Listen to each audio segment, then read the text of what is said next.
So I'm here with Colonel Miles Kaggans. He's the spokesman for the Global Coalition to Defeat ISIS. Thank you so much for joining us. Spas. Barabas. So it's been a busy few months in the area of operations for the Global Coalition between political upheaval in Iraq, the Turkish invasion of northeastern Syria, tensions between the US and Iran, and continued ISIS activity in the disputed areas. Can you give us just an update about what the coalition is, what the activities the coalition is up to these days? Sure, certainly. The coalition remains committed to partnering with the Iraqi security forces, Peshmerga, and Syrian Democratic Forces to defeat ISIS remnants in Iraq and Syria.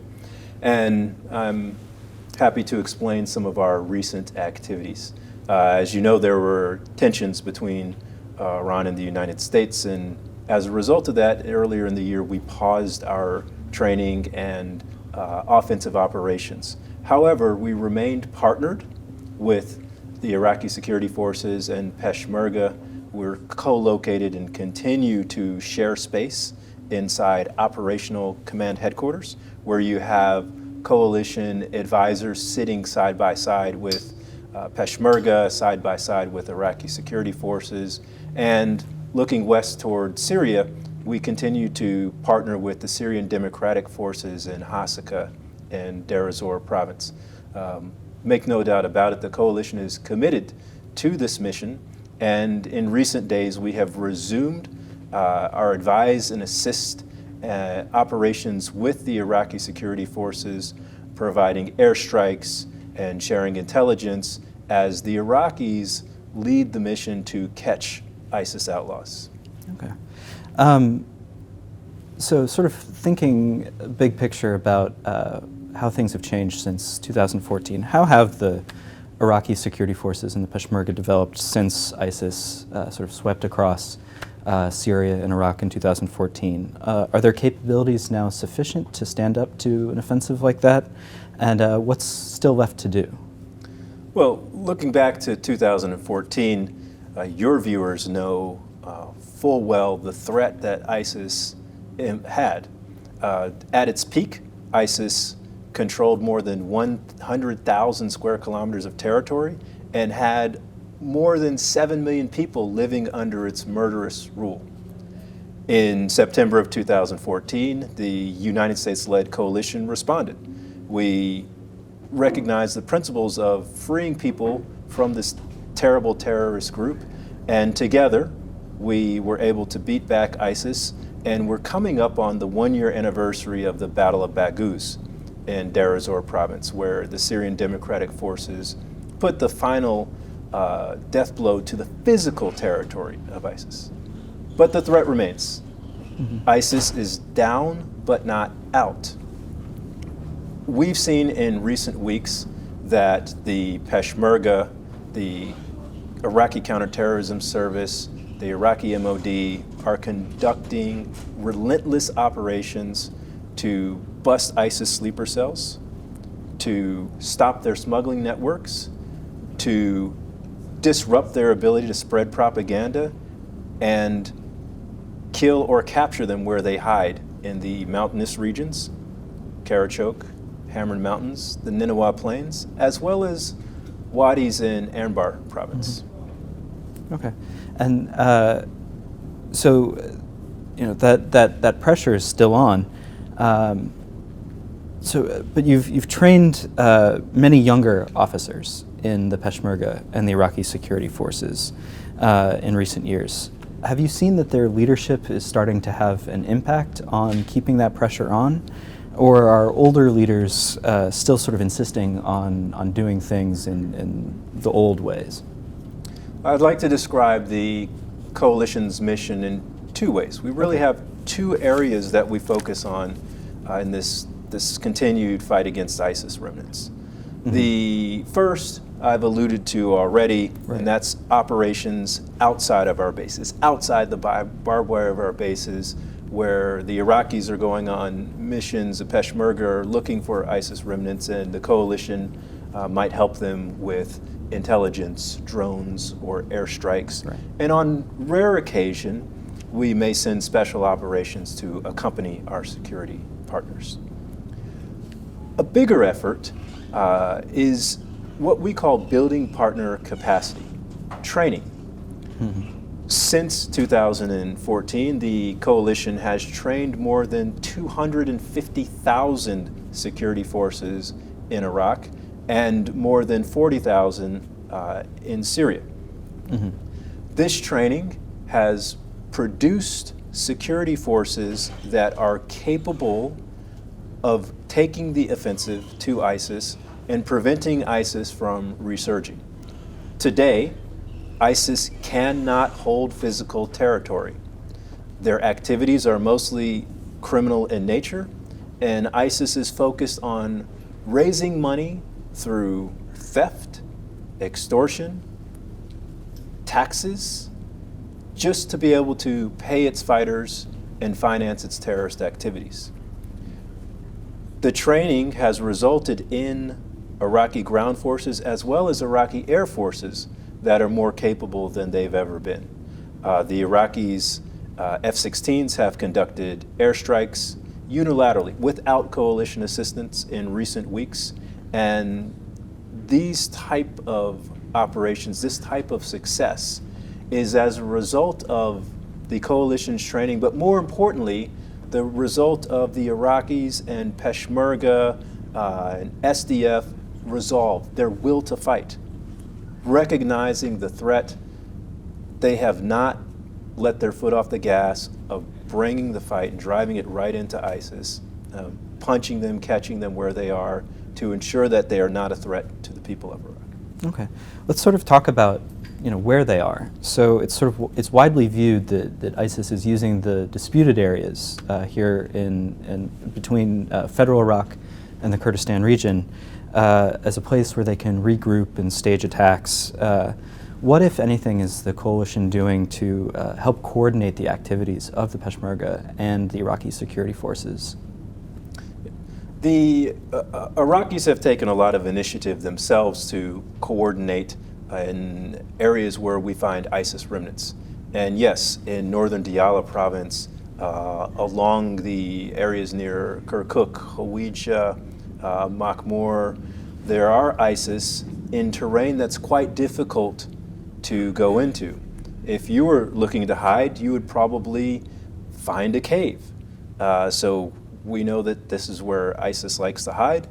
The coalition will support with aerial observation, with drones, to help find locations where ISIS is, but it's really the hard work, the bravery, the gusto, the spirit and strength of the Peshmerga and Iraqi security forces who are willing to go into the mountains, find ISIS where they are, and kill or capture them.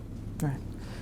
Sort of turning to a big topic here in the Kurdistan region, which is the unification and depoliticization of partisan Peshmerga units and counterterrorism units, which are tied to the KDP and the PUK.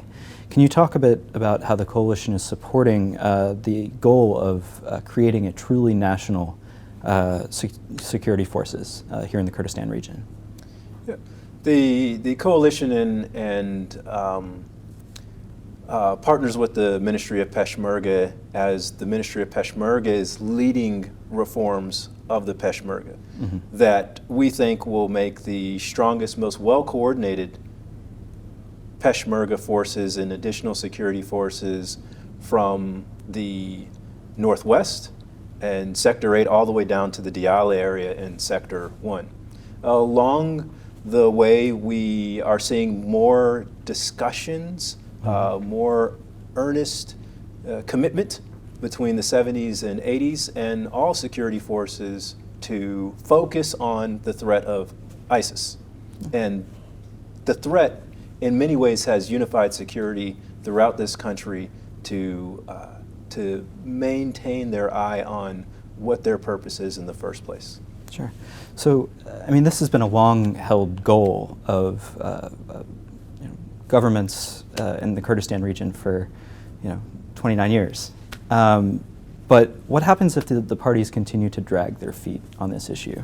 Will the coalition continue to support these partisan units? As a result of the initiative of the Ministry of Peshmerga for the 35 reforms, as more of those reforms come online, the coalition, as well as bilateral relations that some nations have with the Peshmerga, we will continue to be able to train more forces where opportunity presents itself and where the Peshmerga identifies a need. We will be able to deliver critical equipment and supplies for the Peshmerga, and that is a result of the continued commitment of the Peshmerga for reforms. So KRG officials have been sounding the alarm about the resurgence of ISIS in recent months, including claiming that its membership numbers are growing up into the tens of thousands. What sort of numbers is the coalition seeing? Is that in the same realm? As I said before, Daesh is down but not out. And at the coalition, we look at the capability. We're not so much focused on numbers. And heck, for terrorists who are hiding in caves and wadis, it's not like they have electronic ID cards and rosters. But we look at the threats. And we can see the threats by what's reported through our security partners. Mm-hmm. And that's where we focus our effort on tamping down ISIS so they can never resurge. The capabilities that we're currently seeing from ISIS are small-scale attacks, harassments, kidnappings, and none of these are acceptable, and this criminal activity must be busted and must be stopped. We've found recent success where we've been able to capture ISIS members. The security forces have exploited, they've investigated the intelligence, key documents, and cell phones. And as a result of that, we're identifying networks for financing and leadership, and that's leading to more and more and more success. The success is possible because of the coordination across provinces through different security forces, CTS, federal police, Iraqi army, Peshmerga, and so forth. And because of this, ISIS has not been able to take any territory or threaten large populations in a significant way. So sort of turning to Syria, it's now been almost 5 months since the Turkish intervention into northeastern Syria. Many saw the events immediately leading up to that as a betrayal of anti-ISIS fighters in the Syrian Democratic Forces. What has the coalition done to repair relations with its local partners in Syria and to continue to fight ISIS? Toward the latter part of 2019, we repositioned troops from the western portion of Syria, towns like Manbij, Raqqa, Tabqa, and Kobani, toward the eastern part of Syria. So we maintain operations on SDF bases in Hasaka and Deir ez-Zor province, and we also have a partnership in the Antanf garrison in southeast Syria with the Maghwir al-Throa. The mission remains to defeat ISIS remnants as well as protecting critical infrastructure. To your question, we always maintained a partnership through this tumultuous time with the SDF. That partnership looks like this. Coalition troops live on SDF bases. On the outer perimeter, there are Syrian Democratic Forces. In many instances, our troops share the same living facilities, the same dining facilities, and train together on those bases. During the repositioning, we did pause some of our training there with the local forces, but all operations are full speed ahead now. And in recent weeks, there have been partnered raids with special operations forces from the coalition and SDF commandos that have netted 5 ISIS fighters here, 30 ISIS fighters there, capturing them and maintaining pressure on them in the Middle Euphrates River Valley and keeping ISIS away from population centers.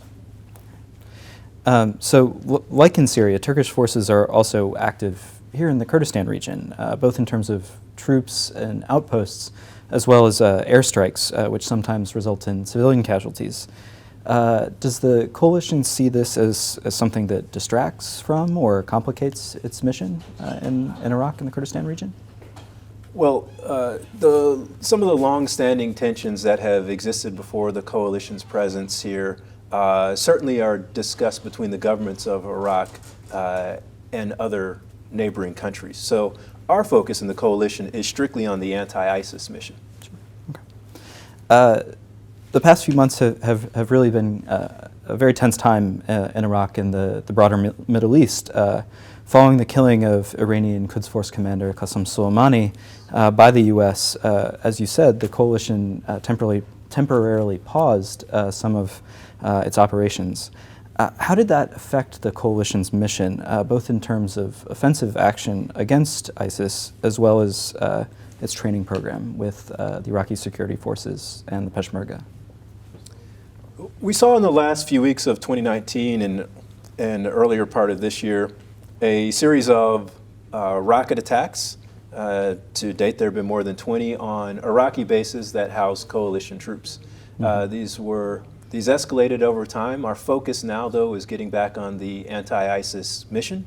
And during the pause, we repositioned some troops out of harm's way because these were trainers, advisors, administrative staff, people who are here strictly for the purpose of helping the Iraqi security forces protect Iraqi citizens. The coalition shares the same vision as the Iraqi security forces, and that's a place where you'll find peace, where families can go about life having children, be educated, having an opportunity to work, make a living, recreate, socialize, experience love. Those things happen when there is an atmosphere of security. And we're here in the security business, and we're here to ensure ISIS never erases peace for the people of Iraq.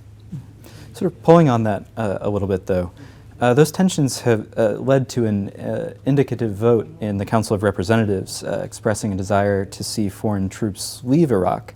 Has that sentiment affected the long-term planning of the coalition in terms of its troops here? Well, the coalition's focus, again, is working with Iraqis. Mm-hmm. And our partnership with the Iraqi security forces remains strong, mm-hmm. as evidenced by recent operations jointly to stop the threat of ISIS. There are continued discussions between leaders of various nations, but our goal as military members of the coalition remains the same. Mm-hmm. We've come here for a purpose from our countries. More than 30 nations are here, and I'd like to explain some of the nations that are here. Sure.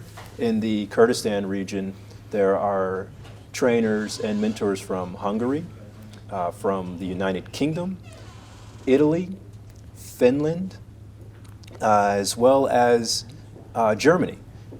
These are nations that operate in the Kurdistan region to train Peshmerga and Zaravani so they can continue the fight against ISIS. This training is on a variety of different military topics and wide area security, infantry tactics. We've had recently a class of Sinjari female Zaravani medics who went through a course at Benislawa, and we also train on identifying roadside bombs, countering improvised explosive devices. The coalition brings experts from across the world to deliver the best training and mentoring to security forces in the region, and that remains our goal, and our troops take a lot of pride in it. Look at the flags that are around this room and the nations that they represent.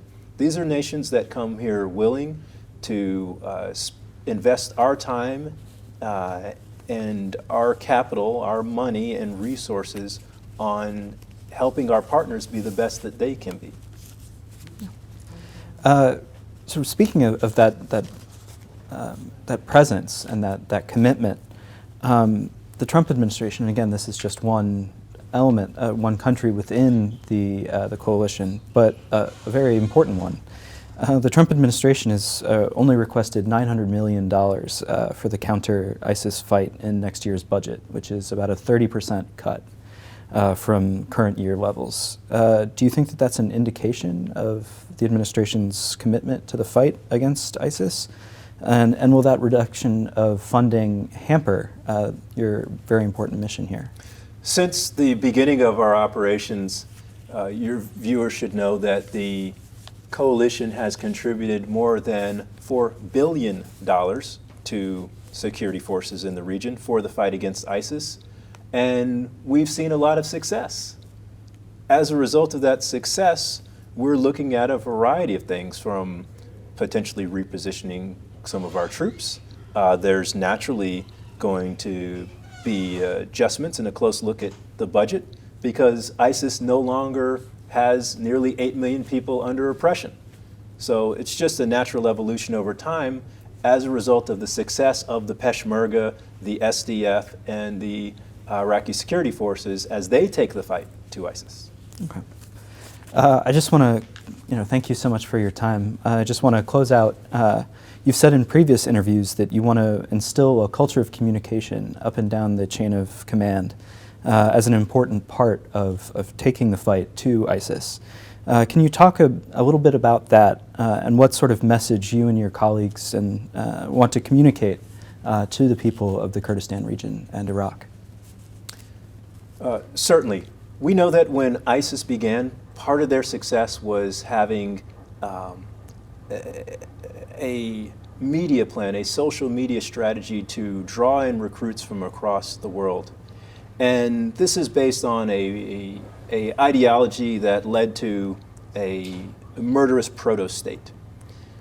For the coalition, it's our goal to let people know the truth, let people know the facts, and the most important audience is the people who have been affected by ISIS. We're able to get our message out by partnering with spokesmen in the Iraqi security forces, as well as the Syrian Democratic Forces.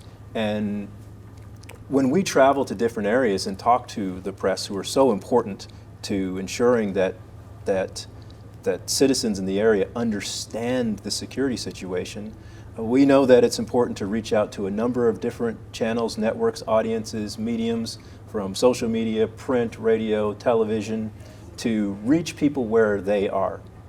And the team that we have doing this is a multinational team. On my team alone, there are representatives from the United Kingdom, Australia. We have Army, Marines, Air Force, and every day, not a day goes by that I'm not communicating with a journalist in the region, including NRT, over WhatsApp or Signal, to ensure that we're having a constant flow of information. And we try to put out information on social media, Facebook and Twitter, as much as we can, to let everyone know what the real deal is in our fight against ISIS. Okay. Well, thank you so much for your time. I really appreciate it. Thank you. Wielkie spas. Spas. Sor spas.